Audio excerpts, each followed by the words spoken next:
विद्यार्थियों नमस्कार। इस वीडियो लेक्चर में हम बात करेंगे बीएससी थर्ड ईयर का जो आपका फिजिक्स का पेपर है, जिसका टाइटल है quantum mechanics, solid state physics end devices.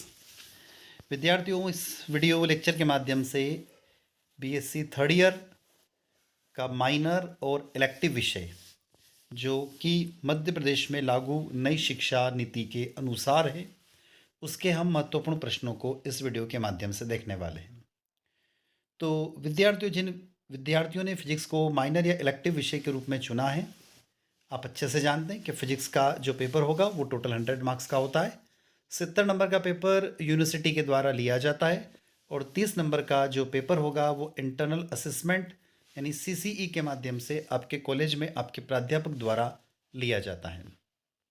Total आपका जो फिजिक्स का सिलेबस है वो हम पहले अपलोड कर चुके, आप लोगों ने देख लिया होगा। उसमें टोटल 5 यूनिट है। उन 5 यूनिट का यदि हम कंट्रीब्यूशन देखें टोटल 70 मार्क्स में, तो प्रत्येक यूनिट 14 मार्क्स यानी कि 14 नंबर की होगी।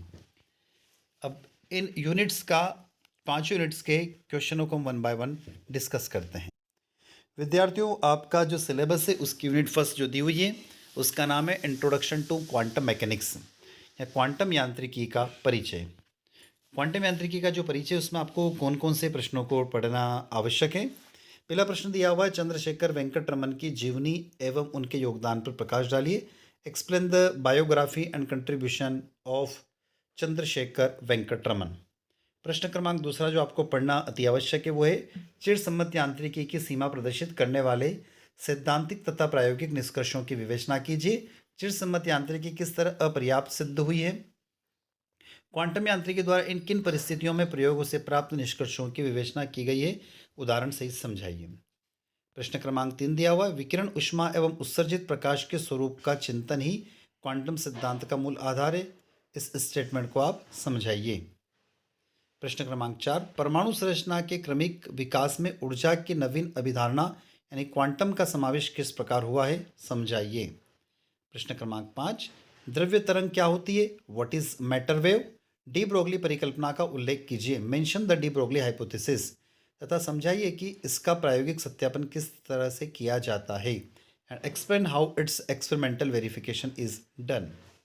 प्रश्न क्रमांक 6, डेविन्सन एवं जर्मर के प्रयोग का वर्णन कीजिए, इसके कण की तरंग प्रकृति किस तरह सिद्ध होती है। Describe the experiment of Davisson and Germer, how is the wave nature of its particle provides. प्रश्न क्रमांक 7, बोर के परमाणु मॉडल की कल्पना लिखिए तथा इलेक्ट्रॉनों के कक्षाओं में त्रिज्या व ऊर्जा के सूत्र ज्ञात कीजिए। स्पेक्ट्रम की व्याख्या बोर मॉडल से किस प्रकार की जा सकती है। Right the hypothesis of bore atomic model and find the formulas for radius and energy in the orbits of electrons, how can B spectrum B explain with the Bohr models. प्रश्न क्रमांक 8, द्रव्य व विकिरणों की तरंग प्रकृति द्वैतता को समझाइए तथा इस संदर्भ में बोर के संगतता नियम को समझाइए। Explain the wave particles duality of matter and radiations and in this context explain Bohr comparability rules. प्रश्न क्रमांक 9, द्विस्लेट प्रयोग का वर्णन कीजिए। Describe the dual slates experiment, तरंग कण द्वितीयता को स्पष्ट करने के लिए कीजिए एवं पूरक नियम को समझाइए। Explain the complementary law. Question number 10, Gaussian तरंग पैकेट क्या है, आवश्यक प्रतिबंध का उल्लेख कीजिए। प्रश्न क्रमांक 11, कला वेग तथा समूह वेग को परिभाषित कीजिए एवं अंतर स्पष्ट कीजिए। सिद्ध कीजिए कि एक अनअपेक्षिक मुक्त कण का कला वेग समूह वेग का आधा होता है। प्रश्न क्रमांक 12, मापन प्रक्रिया में यंत्रों की पूर्णतः परिशुद्धता होने पर मापन में अनिश्चितता होना द्रव्य तरंग का सामान्य गुण है, इस कथन की विवेचना कीजिए। प्रश्न क्रमांक 13, तरंग पैकेट की आवृत्ति एवं उसके आकार के आधार पर मापन अनिश्चितता को स्पष्ट समझाइए। प्रश्न क्रमांक 14, अनिश्चितता सिद्धांत का कथन लिखिए। Write the statement of uncertainty principle, इसके आधार पर स्पष्ट कीजिए कि परमाणु के नाभिक में इलेक्ट्रॉन क्यों नहीं रह सकते हैं। प्रश्न क्रमांक 15, what is zero point energy, zero बिंदु ऊर्जा क्या है। अनिश्चितता के सिद्धांत के आधार पर इसे समझाइए व इसका महत्व लिखिए। प्रश्न क्रमांक 16, इलेक्ट्रॉनों के एकल सेट विवर्तन प्रयोग की विवेचना कीजिए। Describe the single set diffraction experiment of electrons. दर्शाइए कि द्रव्य तरंग के संचरण के लंबवत दिशा से प्राप्त अनिश्चितताओं का गुणनफल h/2 से अधिक या बराबर होता है। प्रश्न क्रमांक 17, स्थानीय प्रयोग के उद्देश्यों को स्पष्ट करते हुए दर्शाइए कि स्थिति मापन में यदि मापन यंत्र द्वारा स्थिति का त्रुटिपूर्ण निर्धारण हो तो संवेग में अनिश्चितता आवश्यक रूप से प्राप्त होती है। अतः दर्शाइए कि del x del p greater than equal to h/2। Question number 18, eigen मान तथा आइगन फलन से आप क्या समझते हो? ऊर्जा आइगन मानों की अपभ्रष्टता तथा आइगन फलनों के संवर्ग गुण को विवेचना कीजिए। प्रश्न क्रमांक 19, श्रोडिंगर तथा मैक्स बोर्न द्वारा दी गई द्रव्य तरंग फलन की व्याख्या कीजिए। बताइए कि दोनों संकल्पनाओं में क्या भेद है, किस संकल्पना को आप अधिक उपयुक्त समझते हैं। प्रश्न क्रमांक 20, तरंग फलन के प्रसामान्यीकरण यानी what is means by normalization of wave function. तरंग फलन के प्रसामान्यीकरण की शर्त ज्ञात कीजिए। Find the conditions of normalization of wave functions. प्रश्न क्रमांक 21, कलाश्रित श्रोडिंगर समीकरण का निगमन कीजिए तथा साय फलन का भौतिक महत्व समझाइए। प्रश्न क्रमांक 22, गति की चर के प्रत्याशी मान से क्या अभिप्राय है? असामान्यीकरण तरंग फलन के संबंध चर के प्रत्याशी मानों हेतु व्यंजक लिखिए। प्रश्न क्रमांक 23, किसी भौतिक चर के संभावित मान से क्या तात्पर्य? स्पष्ट रूप से समझाइए और सिद्ध कीजिए कि रेखीय संवेग के संभावित मानों में परिवर्तन की दर स्थितिज ऊर्जा के ग्रेडियंट के संभावित मान के ऋणात्मकता के बराबर होती है। प्रश्न क्रमांक 24, हर्मिटियन ऑपरेटर क्या है? हर्मिटियन के मुख्य गुणों को और उनको उत्पत्ति लिखिए। और प्रश्न क्रमांक 25, एनफेस्ट के प्रमेय लिखिए तथा इसे सिद्ध कीजिए। तो विद्यार्थी आपको यहाँ पर अभी आपको 25 क्वेश्चन दिखाई दे रहे हैं फर्स्ट यूनिट में, पर इसमें बहुत सारे क्वेश्चन ऐसे हैं, बहुत सारे टॉपिक्स ऐसे हैं जिनको 2 या 3 बार रिपीट हुए हैं। तो कहने का मतलब है जैसे हमने अभी क्वेश्चन देखा श्रोडिंगर इक्वेशन के बारे में, तो ये क्वेश्चन 2 या 3 बार रिपीट हुआ क्योंकि उसको हमने अलग अलग तरीके से डिज़ाइन करके आपके समक्ष पेश किया है।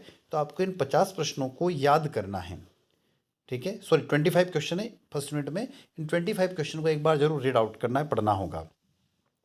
अब चलते हैं हम यूनिट नंबर 2 की ओर।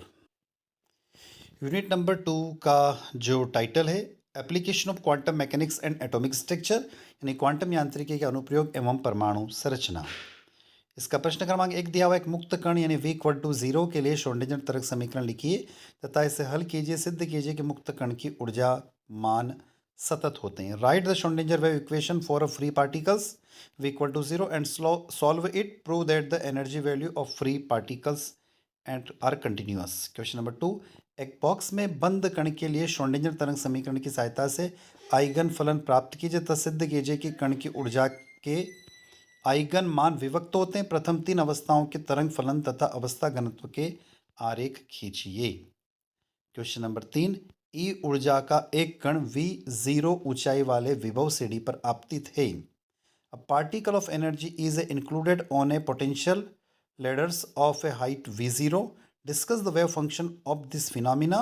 What is happen when the heights of the potential ladders is infinite? इस परिघटना के तरंग फलन की विवेचना कीजिए। क्या होगा जब विभव सीढ़ी की ऊंचाई अनंत हो? प्रश्न क्रमांक 4, मुक्त कण और बॉक्स में मुक्त कण से क्या आशय है? दोनों के लिए एक विमीय श्रोडिंगर तरंग समीकरण लिखिए तथा दोनों के आइगन मानों में अंतर स्पष्ट कीजिए। प्रश्न क्रमांक 5, विभव सोपान के कण का परावर्तन तथा परागमन आवश्यक सिद्धांत सही समझाइए। Explain the refraction and transmissions of particles through potential gradient with necessary principle. Question number 6, आयताकार विभव प्राचीर पर आपतित कण के लिए श्रोडिंगर समीकरण लिखिए तथा इसे हल कीजिए। यदि E ग्रेटर देन V0 हो तो पारगमन गुणांक का व्यंजक व्युत्पन्न कर इसकी विवेचना कीजिए। क्वेश्चन नंबर 7, विभव प्राचीर तथा सुरगन प्रभाव क्या है? सुरगन प्रभाव को क्वांटम यांत्रिकी के आधार पर समझाइए। और प्रश्न क्रमांक 7 का बी पार्ट है एक्सप्लेन ए पार्टिकल डिके। ए कण क्षय का सिद्धांत या व्याख्या लिखिए। प्रश्न क्रमांक 8, ऊंचाई v0 ग्रेटर देन ई के आयताकार विभव प्राचीर से एक कण के पारगमन की शर्त ज्ञात कीजिए तथा सूर्यगमन प्रभाव को समझाइए। प्रश्न क्रमांक 9, सूर्यगमन प्रभाव यानी tunnelling effect. What do you understand by the tunnelling effect? सूर्यगमन प्रभाव से आप क्या समझते हो? इसके आधार पर पारगमन प्रायिकता के सूत्र का निगमन कीजिए तथा बताइए कि यह प्रायिकता किन तथ्यों पर डिपेंड करती है। क्वेश्चन नंबर 10, एक विमीय सरल आवृत्ति दोलित्र। Write the Schrodinger equation for the one dimensional simple harmonic oscillation and explain the eigen value and eigen function of its energy तथा इसकी ऊर्जा के आइगन मानों तथा आइगन फलनों की व्याख्या कीजिए। इसके संदर्भ में शून्य बिंदु ऊर्जा की अवधारणा लिखिए। In the context of concept of zero point energy explain the end draw a clean energy level diagram. समझाइए कि स्वच्छ ऊर्जा स्तर आरेख खींचिए। प्रश्न क्रमांक 11, एक विमीय सरल आवृत्ति दोलित्र की ऊर्जा आइगन मानों का निम्न व्यंजक प्राप्त कीजिए। Obtain the following expressions for the energy eigenvalue of a one dimensional simple harmonic oscillation। Question number 12, सरल आवर्ती दोलित्र के लिए श्रोडिंगर समीकरण लिखिए तथा इसे हल कीजिए। सिद्ध कीजिए कि दोलित्र की ऊर्जा स्तर विविक्त तथा सूरदुरस्त होते हैं। प्रश्न क्रमांक 13, सरल आवर्ती दोलित्र की क्वांटम यांत्रिकी में विवेचना कीजिए। यह चिरसम्मित विवेचना से किस प्रकार भिन्न है? निम्नतम 3 ऊर्जा अवस्थाओं में दोलित्र के गुणों की व्याख्या कीजिए। प्रश्न क्रमांक 14, सरल आवर्ती दोलित्र के लिए श्रोडिंगर तरंग समीकरण लिखकर इसके प्रसामान्यीकरण या नॉर्मलाइजेशन आइगन फलन प्राप्त करने के लिए हल कीजिए तथा सिद्ध कीजिए कि यदि दोलित्र मूल अवस्था में है तो कण की चिरसम्मत सीमा से बाहर पाए जाने की प्रायिकता 16% होती है। प्रश्न क्रमांक 15, एक रेखीय सरल आवर्ती दोलित्र के लिए श्रोडिंगर तरंग समीकरण की सहायता से तरंग फलन प्राप्त कीजिए तथा इससे संदर्भ में समता की अभिधारणा को समझाइए। प्रश्न क्रमांक 16, समझाइए एक्सप्लेन अपभ्रष्टता यानी कि करप्शन, सुरंगन प्रभाव यानी tunnelling effect, zero point energy यानी शून्य बिंदु ऊर्जा और समता यानी पायरेटिस बोलते हैं इसको। प्रश्न क्रमांक 17, बोर मॉडल के आधार पर हाइड्रोजन परमाणु के स्पेक्ट्रम से में प्राप्त विभिन्न श्रेणियों की विवेचना कीजिए। कौन कौन से ऐसे तथ्य हैं जिनको व्यक्त करने के लिए यह मॉडल समर्थ नहीं है? प्रश्न क्रमांक 18, बोर मॉडल की कमियों का उल्लेख कीजिए। सोमरफेल्ड के अपेक्षीय परमाणु मॉडल को विस्तार से समझाइए। क्वेश्चन नंबर 19, परमाणु का बोर सोमरफेल्ड मॉडल क्या है? स्पेक्ट्रमी रेखा की सूक्ष्म संरचना की व्याख्या के लिए इसमें क्या क्या संशोधन किए गए हैं? और प्रश्न क्रमांक 20, टिप्पणी लिखिए हाइड्रोजन स्पेक्ट्रम के ऊपर। तो ये 20 प्रश्न हैं आपके यूनिट नंबर 2 के। अब हम आ गए यहाँ से यूनिट नंबर 3। ये सबसे छोटी यूनिट है पूरे सिलेबस की। मैनी इलेक्ट्रॉन एटम यानी बहु इलेक्ट्रॉनिक परमाणु। पहला प्रश्न है, क्षारीय धातुओं के स्पेक्ट्रम की विभिन्न श्रेणियों को लिखिए तथा व्याख्या कीजिए। Right and explain the different range of spectrum of alkali metal. प्रश्न क्रमांक 2, क्षारीय स्पेक्ट्रम के प्रमुख बिंदुओं को विस्तार पूर्वक समझाइए। Right the detail in main points of alkaline spectra. प्रश्न क्रमांक 3, द्विक सूक्ष्म संरचनाओं को लिखिए तथा समझाइए। Right and explain binary microscopic structure. प्रश्न क्रमांक 4, explain the selection rule and right the unity of this rule. वर्ण नियम को समझे तथा इस नियम का उपयोगिता लिखिए। प्रश्न क्रमांक 5, निम्न पर टिप्पणी लिखिए। सिलेक्शन रूल यानी वर्ण नियम तथा इसका उपयोग and it's use, Raman effect और अल्कलाइन स्पेक्ट्रम। प्रश्न क्रमांक 6, हीलियम परमाणु का वर्णक्रम समझाइए। Explain the spectrum of helium atom. प्रश्न क्रमांक 7, शुद्ध घूर्णन स्पेक्ट्रम और घूर्णन कंपनिक स्पेक्ट्रम को समझाइए। Explain pure rotational spectrum and rotational vibrational spectrum. प्रश्न क्रमांक 8, what is Raman effect? Raman प्रभाव क्या है? इसके अध्ययन के लिए प्रायोगिक व्यवस्था का वर्णन कीजिए। Describe the experimentally setup for its study. इसकी सैद्धांतिक व्याख्या कीजिए तथा इसके प्रमुख उपयोग लिखिए। Explain it's theoretical and right it's main uses.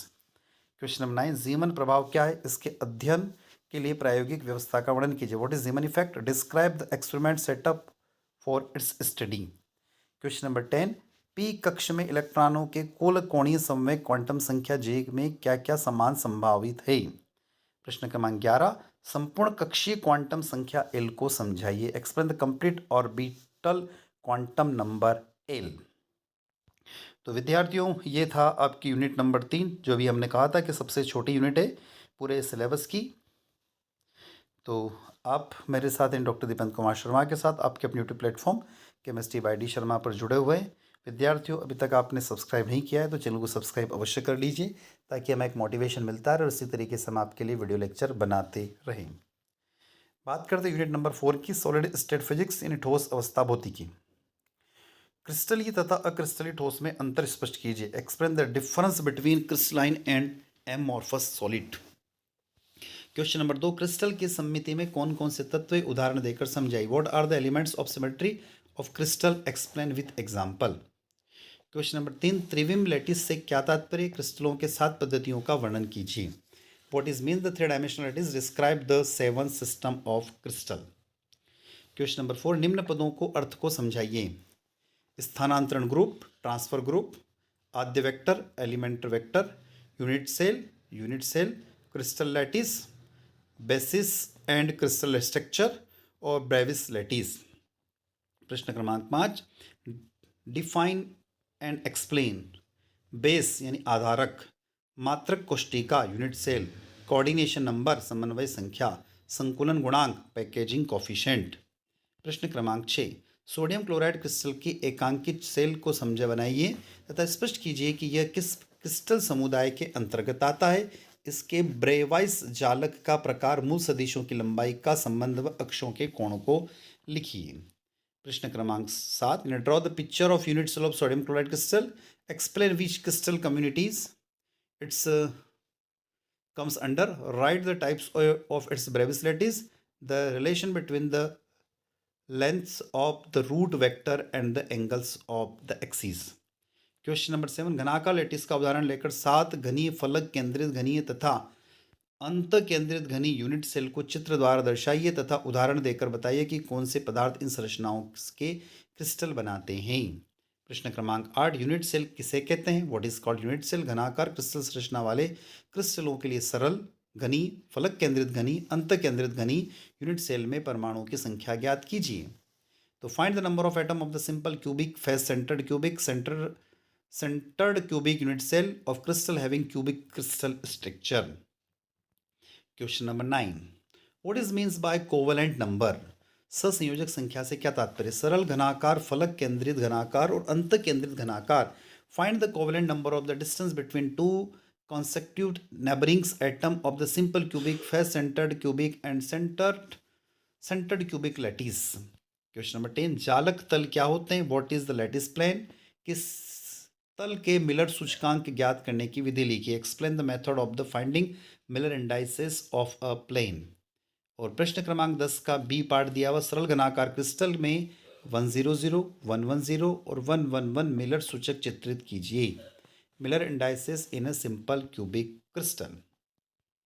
आगे चलते क्वेश्चन नंबर 11, किसी क्रिस्टल तल में मिलर सूचकांक से आप क्या समझते हो। What do you understand by the Miller indices of crystal plane. Write comment on the following in short word. संक्षिप्त में निम्न पर टिप्पणी लिखिए। ड्यूलांग पेटिट का नियम, डिबाय का 7 रूल और ठोसों की विशिष्ट ऊष्मा। प्रश्न क्रमांक 13, ठोस की विशिष्ट ऊष्मा का ताप के साथ विचरण किस प्रकार होता है। शब्दों को व्याख्या किस प्रकार की जा सकती है। इसके लिए डिवाई सिद्धांत का उपयोग कर व्याख्या कीजिए। यानी how does the specific heat of a solid vary with the temperature, how its words interpreted, explain for the using the Debye principle. Question number 14, निम्न पर संक्षिप्त टिप्पणी लिखिए। कॉन्सेप्ट ऑफ फोनॉन, एक परमाणविक एक विमीय जालक में कंपन और बिलुआ क्षेत्र यानी Bilua area zone. Question number 15, एक विमीय एक परमाणविक जालक के कंपनों से क्या अभिप्राय। What is mean by vibrational of one dimensional mono atomic lattice. इसके लिए विक्षेपण संबंध स्थापित कीजिए। Stabilise deflection relations for this. 16वां प्रश्न है, मुक्त इलेक्ट्रॉन सिद्धांत की अभिकल्पनाएं लिखिए। Write the concept of free electron theory and stabilise the expressions for the resistivity of metal तथा धातु की प्रतिरोधकता के लिए व्यंजक स्थापित कीजिए। प्रश्न क्रमांक 16, मुक्त इलेक्ट्रॉन सिद्धांत की अभिकल्पना लिखिए। Write the concept of free electron theory तथा धातु की प्रतिरोधकता के लिए व्यंजक स्थापित कीजिए। 17, what is hall effect. Hall प्रभाव क्या है। किसी ठोस के लिए हॉल गुणांक तथा हॉल वोल्टेज के लिए सूत्र स्थापित कीजिए। प्रश्न क्रमांक 18, लॉरेंस ड्यूड सिद्धांत की अभिकल्पना लिखिए। Write the concept of Lorentz ड्यूज थ्योरी तथा इसकी सहायता से वाइडमैन फ्रेंच के नियम को स्थापित कीजिए। निम्न पर संक्षिप्त टिप्पणी लिखिए। वाइडमैन फ्रेंच नियम, इलेक्ट्रॉन की विशिष्ट ऊष्मा, specific heat of electrons, hall effect and hall coefficient, hall प्रभाव और हॉल गुणांक। प्रश्न क्रमांक 20, किसी ठोस की विशिष्ट ऊष्मा से क्या अभिप्राय है, इसके मात्रक को भी लिखिए। What is mean by specific heat of solid, also right its unit. Question number 21, किसी ठोस की परमाणुिक विशिष्ट ऊष्मा का मान परम शून्य ताप पर लगभग कितना होता है। 22, ड्यूलॉन्ग पेटिट मॉडल के कोई दो कारण बताइए, इसके आधार पर किसी ठोस के निम्न ताप पर विशिष्ट ऊष्मा को नहीं समझाया जा सकता है। और 23 क्वेश्चन, डीबाय मॉडल के अधिकतम आवृत्ति की कल्पना क्यों की जाती है। Why is maximum frequency assumed in the Debye model. और 24 क्वेश्चन है, फोनॉन के अभिलक्षणिक गुणों को लिखिए। Write the characteristic property of the phonons and how can be compared with photons, और इसकी तुलना फोटॉन से कीजिए। तो विद्यार्थियों, ये थी आपकी यूनिट नंबर 4। अब आगे हम लास्ट यूनिट की तरफ, यूनिट नंबर 5। ये थोड़ी सी बड़ी यूनिट है जिसका नाम है सेमीकंडक्टर एंड डिवाइस, अर्धचालक एवं युक्तियां। प्रश्न क्रमांक 1 दिया हुआ, अर्जित ऊर्जा अंतराल के आधार पर चालक, अर्धचालक तथा विद्युत रोधी पदार्थों में अंतर स्पष्ट कीजिए। Explain difference between conductor, semiconductor and insulator material on the basis of A forbidden energy gap.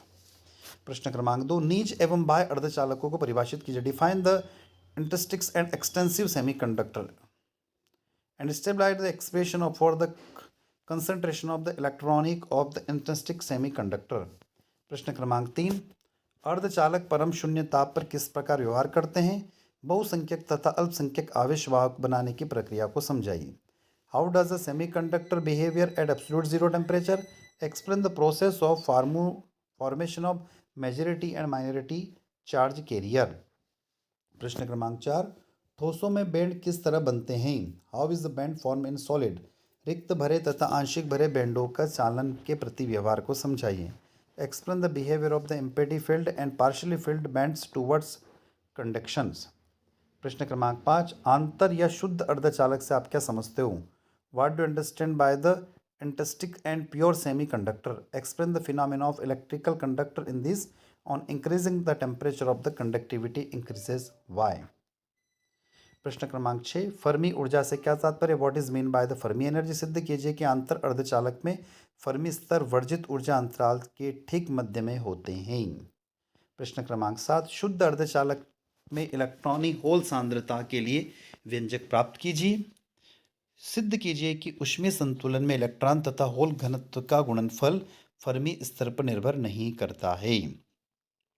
प्रश्न क्रमांक 8, एन तथा पी प्रकार के अर्धचालकों से क्या तात्पर्य है। शुद्ध जर्मेनियम से इन्हें कैसे प्राप्त किया जाता है। इनमें धारा प्रवाह की प्रक्रिया को समझाइए। प्रश्न क्रमांक 9, सिद्ध कीजिए कि आंतर एवं बाह्य अर्धचालकों में इलेक्ट्रॉन एवं होल सांद्रता का गुणनफल समान होता है। क्वेश्चन नंबर 10, अशुद्ध अर्धचालक क्या है। What is impure semiconductor. N तथा पी प्रकार के अर्धचालकों का बनाना बैंड आरेख की सहायता से समझाइए। प्रश्न क्रमांक 11, फर्मी स्तर क्या होते हैं। What is Fermi level. अशुद्ध तथा अर्धचालक में दाता और ग्राही स्तरों का वर्णन कीजिए। Describe the donor and acceptor level in impure semiconductor. प्रश्न क्रमांक 12, पीएन संधि से क्या तात्पर्य। What is mean bye PN junction. PN संधि पर रोधिका क्षेत्र की उपस्थिति की व्याख्या कीजिए। Explain the presence of barrier field at the PN junction and obtain an expression for the barrier potential. प्रश्न क्रमांक 13, विभव प्राचीर से आप क्या समझते हो। इसके व्यंजक का मान ज्ञात कीजिए। प्रश्न क्रमांक 14, संधिधारिता से आप क्या समझते हो। अवक्षय ट्रेडी होल्डिंग्स, अवक्षय पर्त की मोटाई तथा संधिधारिता के लिए व्यंजक प्राप्त कीजिए। 15वां प्रश्न, पीएन संधि से क्या तात्पर्य। पीएन संधि डायोड की अग्र अभिनीति एवं पश्च अभिनीति के लिए विद्युत परिपथ बनाइए तथा इसके अभिलाक्षणिक वक्र खींचकर इसे प्राप्त करने की विधि समझाइए। प्रश्न क्रमांक 16, आवश्यक आरेखों द्वारा समझाइए कि पीएन संधि डायोड में अवक्षय पर्त की मोटाई पर क्या प्रभाव पड़ता है, जबकि डायोड अग्र अभिनीत तथा पश्च अभिनीत में होता है। प्रश्न क्रमांक 17, पीएन संधि डायोड में अशुद्ध सांद्रता की अकस्मता असत्यता को समझाइए। प्रश्न क्रमांक 18, पीएन संधि डायोड में से धारा के लिए समीकरण की स्थापना कीजिए तथा इसकी सहायता अभिलाक्षणिक वक्रों की व्याख्या कीजिए। प्रश्न क्रमांक 19, जेनर डायोड क्या है, इसकी कार्यविधि को आवश्यक अभिलाक्षणिक वक्र द्वारा समझाइए। What is Zener diodes? बहुत अच्छा प्रश्न है विद्यार्थियों। प्रश्न क्रमांक 20, निम्न पदों को स्पष्ट कीजिए। Explain the following term. Potential wall, विभव प्राचीर, अवक्षेप परत और संधि धारिता। 21 क्वेश्चन, ट्रांजिस्टर क्या है? पीएनपी तथा एनपीएन ट्रांजिस्टरों की रचना एवं इनके प्राचलन आवश्यक विद्युत आरेख की सहायता से समझाइए। 22, एनपीएन ट्रांजिस्टर की कार्यविधि को समझाइए। नेक्स्ट, पीएनपी ट्रांजिस्टर की कार्यविधि को समझाइए। 24वां, ट्रांजिस्टर की प्रवर्धक के रूप में उपयोग करने तो उपनिष्ठ उत्सर्जक विधि क्यों श्रेष्ठ है? आरेख खींचकर धारा लाभ के लिए व्यंजक स्थापित कीजिए। प्रश्न क्रमांक 25, क्षेत्र प्रभाव ट्रांजिस्टर क्या है? Field effect transistor. N channel FET की बनावट एवं कार्यविधि का वर्णन कीजिए। 26, द्विध्रुव ट्रांजिस्टर एवं एक ध्रुवी ट्रांजिस्टर में अंतर स्पष्ट कीजिए। Explain the difference between dipolar transistor and unipolar transistor. Question number 27, JFET पर संक्षिप्त टिप्पणी लिखो। Write note on JFET। 28, what do understand by the amplifier? प्रवर्धक से आप क्या समझते हो? क्लासीफाई एम्पलीफायर, प्रवर्धक का वर्गीकरण कीजिए। क्वेश्चन नंबर 29, स्टेजी उभयनिष्ठ उत्सर्जक लघु सिग्नल प्रवर्धक की कार्यविधि का वर्णन परिपथ आरेख खींचकर कीजिए। धारा लब्धि, वोल्टेज लब्धि एवं शक्ति लब्धि में भी व्यंजक स्थापित कीजिए। प्रश्न क्रमांक 30, उत्सर्जक अनुगामी का विद्युत आरेख खींचकर इसकी कार्यविधि को समझाइए। तो विद्यार्थियों, आप मेरे साथ यानी डॉक्टर दीपेंद्र कुमार शर्मा के साथ आपके अपने YouTube platform chemistry bye D Sharma पर जुड़े हुए थे। यदि आपको वीडियो अच्छा लगता है तो लाइक करिएगा, अपने दोस्तों तक, अपने सहपाठियों तक शेयर अवश्य करें, और अभी तक आपने चैनल को सब्सक्राइब नहीं किया तो चैनल को सब्सक्राइब अवश्य कर लीजिएगा और बेल आइकन को प्रेस कर लीजिएगा ताकि हमारे जो भी वीडियो अपलोड होते हैं उसका नोटिफिकेशन आप तक पहुँच सके। तो साथियों, इसी के साथ हम आपसे विदा लेते हैं। जय हिंद, जय भारत।